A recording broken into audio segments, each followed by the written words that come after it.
आम खबर दें आपको, महंगाई के मारे आवाम को बिजली का एक और झटका। दिसंबर के फ्यूल एडजस्टमेंट की मद में बिजली 3 रुपए 10 पैसे फी यूनिट महंगी। नेपरा ने बिजली में इजाफे का नोटिफिकेशन जारी कर दिया। इतलाक सिर्फ फरवरी के बिलों पर होगा। नोटिफिकेशन के मुताबिक फ्यूल प्राइस एडजस्टमेंट का इतलाक के इलेक्ट्रिक सारिफीन पर नहीं होगा। महंगाई के मारे आवाम को बिजली का एक और झटका। दिसंबर के फ्यूल एडजस्टमेंट की मद में बिजली 3 रुपए 10 पैसे फी यूनिट महंगी कर दी गई है। तफसीलात जानेंगे मलिक सईद से। मलिक सईद, आगाह कीजिएगा।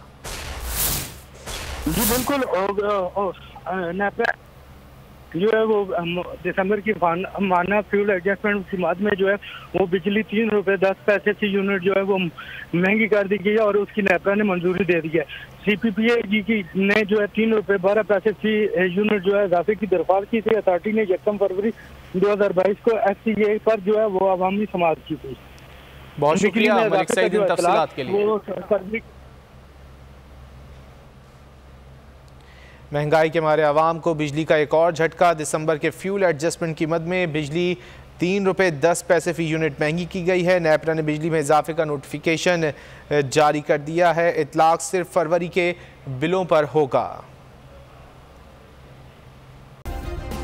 सब्सक्राइब करें और बेल दबाएं ताकि कोई खबर रह न जाए।